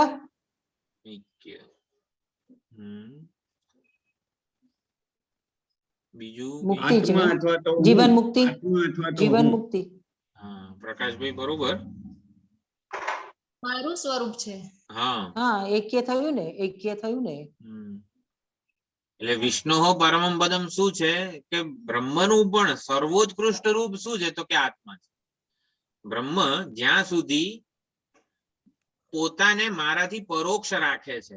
એટલે કે ઈશ્વર એટલે ચાલો માહમ બ્રહ્મ નિરાકુર્યામ અને મામા બ્રહ્મ નિરાકરોત, એ જે છે ને બ્રહ્મ નિરાકરોત. એટલે હું બ્રહ્મનું નિરાકરણ ના કરું, એટલે બ્રહ્મને ન જાણું કે આત્મ સ્વરૂપે ન જાણું એવું ન થાવ, બ્રહ્મ પણ મને મારાથી દૂર ના રાખે.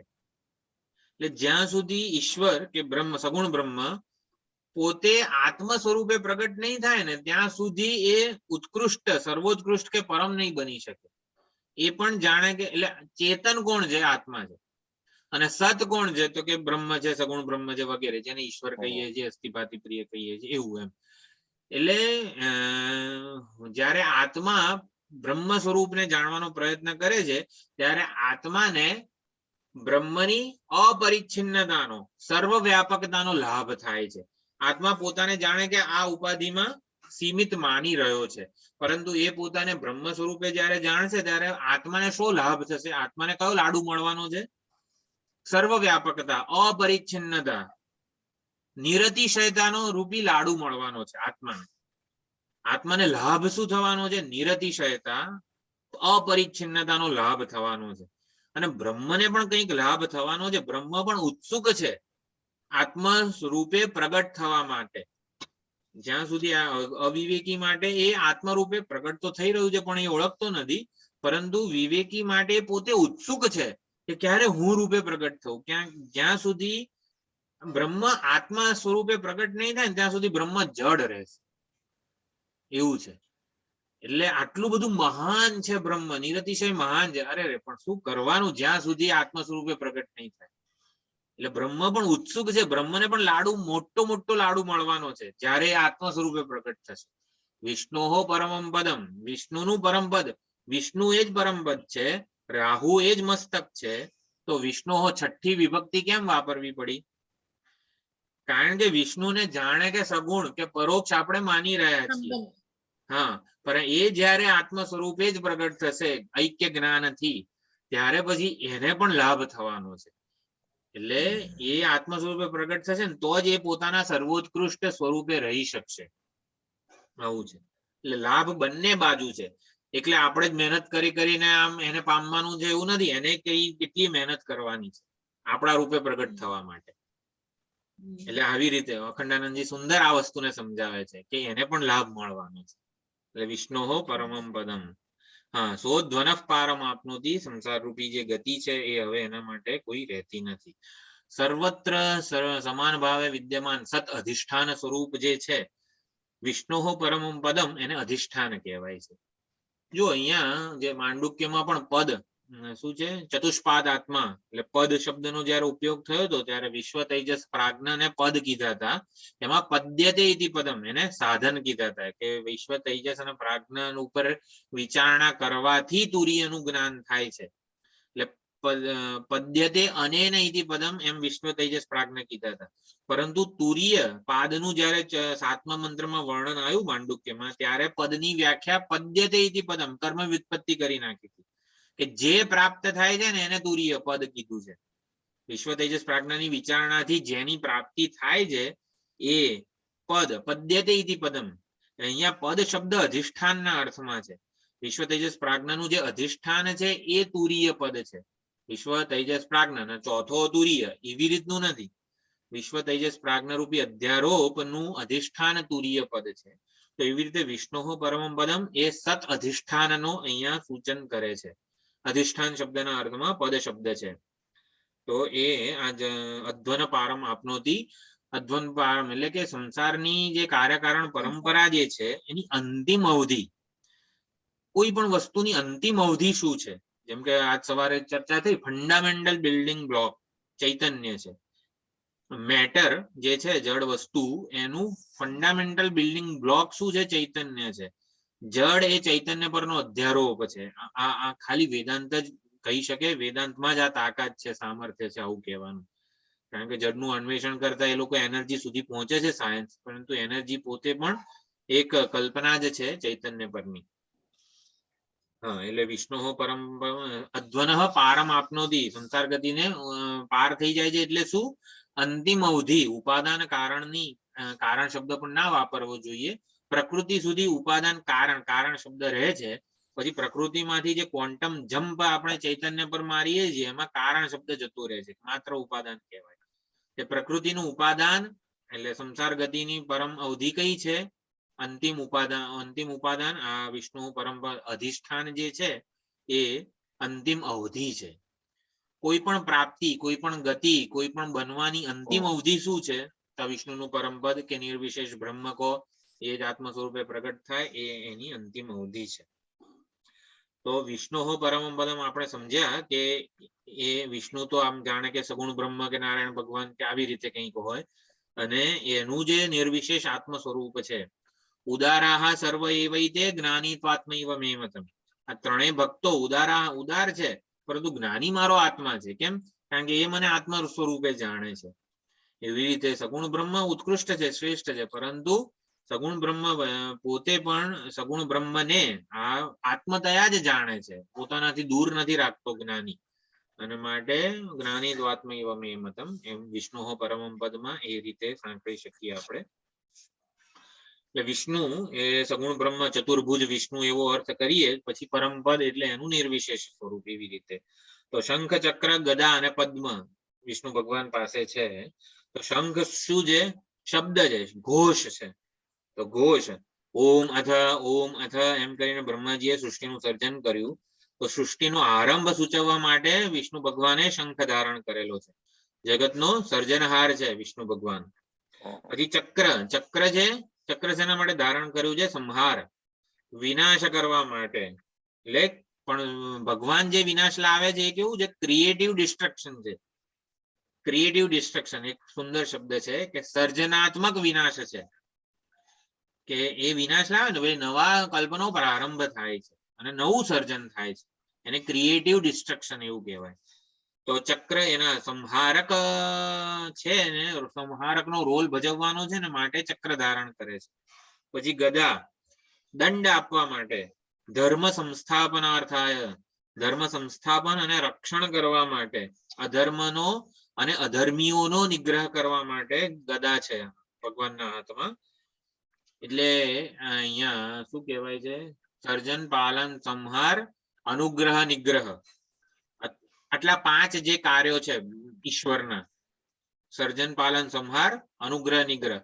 અને છે ને બીજી વેદાંતના અનેક ગ્રંથોમાં સર્જન, પાલન, સંહાર, પ્રવેશ અને નિયમન આવી રીતે પણ 5 કાર્યો કહેતા હોય છે. શેમાં? વેદાંતમાં.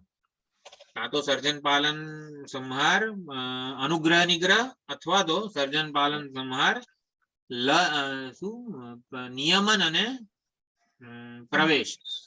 પરમાત્માએ પ્રવેશ કર્યો આ ઉપાધિમાં, એ રીતે 5 કાર્યો હોય છે. તો ગદા અને દંડ એ દંડ આપવા માટે છે. પદ્મ શેના માટે? શંખ, ચક્ર, ગદા, પદ્મધારી જે વિષ્ણુ ભગવાન છે. પદ્મ શેના માટે ધારણ કર્યું છે? કમળ, ભૂત માત્રનું પાલન પોષણ કરવા માટે. એટલે અધર્મીઓનો નિગ્રહ અને ધર્મી જે છે શું છે? પરિત્રાણાય સાધુનામ, એના માટે પદ્મ ધારણ કરેલું છે. તો સર્જન, પાલન, સંહારક અને પાલન કરતા માટે ગદા અને પદ્મ આવી રીતે 2 સમજી શકાય. તો આ સગુણ બ્રહ્મ કે વિષ્ણુ ભગવાનનું જે સ્વરૂપ છે એનાથી પરમ એટલે એનું જે ઉત્કૃષ્ટ નિર્વિશેષ સ્વરૂપ છે, નિરુપાધિક સ્વરૂપ છે એ. તો યતોવા ઈમાની ભૂતાની જાયંતે, આ બધું વિષ્ણુ રૂપી શબ્દને લાગુ પડે છે, જેમાંથી આ જગતનો સર્જન, પાલન, લય વગેરે થઈ ગયું છે. તદ બ્રહ્મ તદ વિજિજ્ઞાસસ્વ, એમાં આ વિષ્ણુ શબ્દમાં, વિષ્ણુમાં બ્રહ્મનું લક્ષણ લાગુ પડે છે. માટે એટલે વિષ્ણુને આ રીતે પણ સમજી શકાય છે, વિષ્ણુ પરમમ પદમ. તો એવું સર્જન, પાલન, સંહાર રૂપી કાર્ય કરવા માટે જે અધિષ્ઠાન છે અથવા તો જે અભિનેતા છે, સર્જન, પાલન, સંહાર રૂપી વેશ ભજવવા માટે જે અભિનેતા છે એ પોતે વિષ્ણુ પરમમ પદમ છે, અધિષ્ઠાન છે, જેના ઉપર સર્જન, પાલન, સંહારકના રોલ અધ્યારોપિત થયેલા છે. તો એવા આને પ્રાપ્ત થાય છે વિવેકી સાધક, આવા વિષ્ણુ લોકને પ્રાપ્ત થાય છે. એટલે વિવેક બુદ્ધિ રૂપી સારથી છે હવે મારા જીવન રથનો, મનરૂપી લગામ મારા વશમાં છે. તો પછી સંસાર સાગરને પાર કરીને વિષ્ણુના પરમ પદની પ્રાપ્તિ થાય છે. તો સહ અધ્વનઃ પારમ આપનોતિ, અધ્વન એટલે સંસાર. તો સંસાર કોને કીધો છે?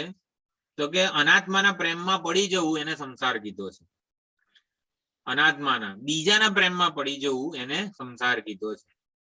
અને અધ્વન પારમ આપનોતી, એનાથી એ પાર ઉતરી જાય છે. એટલે કે સ્વરૂપમાં જ સહજ જે નિરતિશય પ્રેમનું પાત્ર એવો પ્રિયતમ મારું આત્મ સ્વરૂપ છે, એના જ આનંદમાં એના જ પ્રેમમાં હું સ્થિત રહું. એવી રીતે અધ્વન પારમ આપનોતી, જે નિરતિશય પ્રેમનું પાત્ર જે મારું આત્મ સ્વરૂપ છે એમાં જ હું પ્રતિષ્ઠિત રહું છું. આવી રીતે અધ્વન પારમ આપનોતી ને સમજી શકીએ આપણે. અને અધ્વન એટલે સંસાર માર્ગ. હવે કોઈ માર્ગ પણ રહેતો નથી વિવેકી સાધક માટે. ગતિ, પ્રાપ્તિ, બનવાનું, પામવાનું, આ બધાનું એ અંતિમ અવધિ છે, અંતિમ અધિષ્ઠાન છે. પ્રાપ્ત થઈને શું અંતિમ પ્રાપ્ત થશે તમને? કે બનવાની અંતિમ અવધિ કઈ છે? What is the opportunity cost of this human birth? Opportunity cost એટલે તમને મેક્સિમમ શું પ્રાપ્ત થઈ શકે. આ નિરતિશય મહાનતા જે સ્વરૂપભૂત છે, સ્વરૂપ જ છે, એનું તમને ઓળખાણ થાય. It should be રેકોગ્નાઇઝડ. એની તમને ઓળખાણ થાય. એટલે પછી એટલે નિરતિશય શબ્દને હું સમજાવવા માંગુ છું. નિરતિશય શબ્દ એટલે નિરતિશય પ્રાપ્તિ એટલે શું? નિરતિશય બનવાનું એટલે શું? નિરતિશય ગતિ કે આમ અંતિમ અવધિ એટલે આમ શું? તો પ્રાપ્ત કરનારો ના રહે ને એ નિરતિશય પ્રાપ્તિ કહેવાય. બલિરાજાએ આત્મનિવેદન કર્યું એટલે આ બધી આ લોકની ત્રણેય સંપત્તિ આપી દીધી. ત્રણેય લોકની સંપત્તિને પોતાની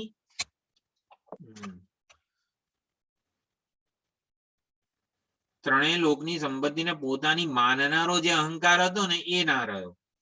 પ્રાપ્ત કરનારો ના રહે તો પછી પ્રાપ્તિ મુખ્ય અર્થમાં ઐક્ય ભાવ જ કહેવાય. એટલે આ નિરતિશય પ્રાપ્તિ એટલે શું? પ્રાપ્ત કરનારો ના રહે. પરમાત્માની પ્રાપ્તિ એ અહંકાર પૂર્વક થતી કોઈ સાધના નથી. ખ્યાલ આવે છે આ વસ્તુ? કનેક્ટેડ છે બધા? ભલે. મેં કીધું બધા સ્થિર થઈ ગયા. મારું જ ના ચાલુ જ છે. પરમાત્માની પ્રાપ્તિ એ અહંકાર પૂર્વક થતી કોઈ સાધનાની અંતિમ અવધિ નથી. અહંકાર પૂર્વકની સાધનાઓનું અહંકારનું વિલીનીકરણ. એટલે અહંકાર પ્રાપ્ત કરનારો, સાધના કરનારો, બનનારો ના રહે ને એ નિરતિશયતા છે. જો હું નિરતિશય શબ્દ ઉપર બહુ જ ભાર મૂકું છું, કારણ કે નિરતિશય શબ્દનું ચિંતન છે ને એ સૌથી વધારે આપણને લાગુ પડે એવું છે. આપણને વૈરાગ્ય જન્માવવા માટે આ સ્થૂળ વિષય કે સંસારમાંથી નિરતિશય શબ્દનું જેટલું ચિંતન કરીશું ને આપણે, એટલું આપણે વધારે અંતર્મુખ થઈ શકીશું એવું છે. તો નિરતિશય પ્રાપ્તિ કોને કહેવાય? નિરતિશય, હા બોલો. નિરતિશય શબ્દનું જ મને મીનિંગ બરોબર સમજાવો ને પ્લીઝ. નિરતિશય શબ્દ ગુજરાતી છે? સમજવો છે. હા, નિરતિશય એટલે શબ્દનું પછી એનું meaning ચિંતન શું? કરવાનું ખબર પડે. હા, હું જે અર્થમાં સમજુ છું, આ મુમુક્ષુ માટે ઘણી વખત પરીક્ષા લોકાન કર્મજીના બ્રાહ્મણ શ્લોકમાં છે ને કે હું તો નિત્ય ઈચ્છું છું. આ બધું તો અનિત્ય છે, માટે મને તો ને નિત્ય જોઈએ છે, માટે મને આ બધી વસ્તુઓ નહીં જોઈએ. નચિકેતાને શું જોઈએ? તવૈવ વાહા તવ નૃત્ય ગીતે. આ બધું જે હતું ને કેમ સ્વભાવા મર્ત્ય છે, એ કાલે તો રહેનારા નથી, માટે મને નથી જોઈતા. હવે અનિત્યમાંથી વૈરાગ્ય જન્મે ને એનું અનિત્યત્વ જે ચિંતન છે ને એના કરતા વધારે અસરકારક ચિંતન આ બધા અતિશય વાળા છે. બધા જેટલા પણ સંસારના પદાર્થો જે વિષયો છે, અનાત્મા છે, એ અતિશયતા વાળા છે. અને હું નિરતિશય વસ્તુને ઈચ્છી રહ્યો છું. એ આપણી it has to be investigated, it is to be discovered. હું નિરતિશય વસ્તુને ઈચ્છી રહ્યો છું એ આપણે જાતે શોધવું પડશે. કે નિરતિશય શબ્દ જ મારા જીવનમાં સૌથી વધારે અગત્યનો છે, કે જેને પ્રાપ્ત કરીને મારે કંઈક પ્રાપ્ત કરવાનું બાકી છે ને એવો અસંતોષ નહીં રહે. અત્યાર સુધીની બધી વસ્તુઓ મેં પ્રાપ્ત કરી જોઈ, સાધના કરીને, આ કરીને, તે કરીને, પણ હજી સ્થાયી સંતોષ મને મળ્યો નથી. કેમ? પ્રાપ્ત કરનારો બાકી છે ને જ્યાં સુધી ક્યારે સ્થાયી સંતોષ નહીં મળે. કારણ કે પ્રાપ્ત કરનારો પોતે અપૂર્ણ છે, અધૂરો છે, અહંકાર છે, દેહ સાથેના ઉપાધિના તાદાત્મ્ય વાળો છે. જે પોતાને અધૂરા એવા દેહ સાથે તાદાત્મ્યપન્ન માને છે એ કઈ રીતે અધૂરપથી મુક્ત થઈ શકે? એટલે હું નિરતિશયતાને ઈચ્છું છું એટલે શું? આ અધૂરપ ની લાગણીને પકડી રાખીને જે પૂર્ણતાને શોધી રહ્યો છે ને એનાથી મુક્તિ ઈચ્છું છું. હું પૂર્ણતાને તો ઈચ્છું જ છું, પરંતુ અધૂરપનું ઓલું શું, વાંદરો મુઠ્ઠી ચણાને પકડી રાખીને ઓલા વાંસા ઉપર પડતા મારમાંથી મુક્ત થવા ઈચ્છે છે. એ શક્ય જ નથી. જ્યાં સુધી ઓલું છોડશે ને ત્યારે જ એ છૂટી શકશે. એમ નિરતિશયતાને ઈચ્છું છું એટલે શું? હું અહંકારથી મુક્તિ ઈચ્છું છું, એવું એ શબ્દનો અર્થ થયો. અહંકારથી મુક્તિ કેમ ઈચ્છું છું? કારણ કે અહંકાર પૂર્વકની જેટલી પણ પ્રયત્ન સાધના કરીશ એનાથી હું અપૂર્ણ જ રહેવાનો છું, અપૂર્ણ રહેવાનો છું, અથવા મને સ્થાયી સંતોષ મળવાનો નથી. હું ગમે તે બનીશ, હિરણ્યગર્ભ બનીશ ને તોય એ નિરતિશય નથી. એ મને સ્થાયી સંતોષ નહીં આપી શકે. કેમ? હિરણ્યગર્ભ પદ પણ હુંથી એટલે અપરોક્ષ નથી. એમ એ પરોક્ષ જ છે, હું સ્વરૂપે નથી, એવું કહી શકાય. એટલે હું નિરતિશય વસ્તુને ઈચ્છી રહ્યો છું. એક બહુ જ મહત્વનું છે કે જેમાં પ્રાપ્તિનું પર્યવસાન છે, બનવાનું પર્યવસાન છે, કંઈક કરવાનું પર્યવસાન છે. કેમ? એ બધું આમ શાંત થઈ જાય છે? નહીં. પ્રાપ્ત કરનારો, બનનારો, સાધના કરનારો નથી રહેતો. એટલે હું એ જ ઈચ્છી રહ્યો છું. કારણ કે સુષુપ્તિમાં કેમ જવું છે મારે? આનંદ પ્રાપ્ત કરવાનો જેટલો જાગ્રત સ્વપ્નમાં અહંકારે પ્રયત્ન કર્યો ને, એટલે જાગ્રત જગત થી છૂટવા નથી માંગતો હું, જાગ્રત અહંકાર થી છૂટવા માંગુ છું. અને માટે સુષુપ્તિમાં જતો રહું છું, થાકી હારી કંટાળીને. એટલે હું અહંકાર થી છૂટવા માંગુ છું એ જ બતાવે છે. હું સુષુપ્તિમાં જવા કેમ માંગુ છું? હું અહંકાર થી છૂટવા માંગુ છું. સેન્સ ઓફ ઇન્ડિવિજ્યુઆલિટી, મારી આઈડેન્ટિટી થી હું છૂટવા માંગુ છું. અધૂરપ રૂપી જે આઈડેન્ટિટી છે, અધૂરા હોવાની જે આઈડેન્ટિટી છે, એનાથી હું છૂટવા માંગુ છું. એને નિરતિશયતા કીધી. એટલે અધ્વનઃ પારમ આપનોતિ આવી રીતે નિરતિશયતાને પ્રાપ્ત કરે છે. અધ્વન એટલે સંસાર, સંસારમાં બધી વસ્તુ અધૂરી, અપૂર્ણ જ રહેવાની છે. અને માટે અધ્વનઃ પારમ આપનોતિ એટલે નિરતિશયતાને પામે છે, નિરતિશય સ્વરૂપ બની રહે છે, આવું એને કહી શકાય. એટલે વિષ્ણુનું પરમ પદ જે છે એ નિરતિશય છે, એટલે કે આત્મ સ્વરૂપે જ છે. વિવેક બુદ્ધિ છે, નિર્મળ મન છે, અને તેથી એ દૃશ્ય સાથેના તાદાત્મ્યથી મુક્ત રહે છે. અને માટે દ્રષ્ટાના પ્રત્યક સ્વરૂપે એ અવસ્થાનને પામે છે. સર્વ દૃશ્ય પ્રપંચને વેષ્ટયતી એટલે વીંટળીને, ઘેરીને, લપેટીને, વ્યાપ્ત કરીને રહેલો છે. માટે એને વિષ્ણુ કહેવાય છે. વિષ્ણુનું પરમ પદ ક્યાં છે? વિષ્ણુનું પરમ પદ ક્યાં છે? વૈકુંઠમાં છે. તો વૈકુંઠ તો દેશ પરિચ્છિન્ન વસ્તુ થઈ. વિષ્ણુનું પરમ પદ ક્યાં? સમાધિમાં છે. તો કે તો કાળ પરિચ્છિન્ન, જો સમાધિ આમ સમાધિ કરું ત્યારે જ એ પ્રાપ્ત થાય. તો કે દેશ પરિચ્છિન્ન નથી, કાળ પરિચ્છિન્ન નથી. તો શું કંઈક મારે પ્રયત્ન કરવાનો છે? કોઈ ક્રિયા પરિચ્છિન્ન પણ નથી વિષ્ણુનું પરમ પદ. તો ક્યાં છે? તો ભાઈ વિષ્ણુનું પરમ પદ ક્યાં છે? તો 10મા મંત્રમાં એ કહે છે. સુંદર અર્થ છે 10મા મંત્રનો પણ. એ વિષ્ણુનું પરમ પદની ઓળખ આપે છે 10મો અને 11મો મંત્ર. સાચી રીતે ઓળખ, જે આપણે કીધું બ્રહ્મ પણ મારા આત્મ સ્વરૂપે પ્રગટ થાય. કઈ રીતે? તો આ રીતે 10મા અને 11મા મંત્રમાં વિષ્ણુના પરમ પદની સુંદર ઓળખ આપવામાં આવે છે. એ દોરી જાય છે આપણને સાચા વિષ્ણુના પરમ પદના ની ઓળખ માટે. તેનો આવતી વખતે વિચાર કરીશું. ઓમ પૂર્ણમદઃ પૂર્ણમિદં પૂર્ણાત પૂર્ણમુદચ્યતે પૂર્ણસ્ય પૂર્ણમાદાય પૂર્ણમેવાવશિષ્યતે. ઓમ શાંતિ શાંતિ શાંતિ. હરિ ઓમ શ્રી ગુરુભ્યો નમઃ. હરિ ઓમ.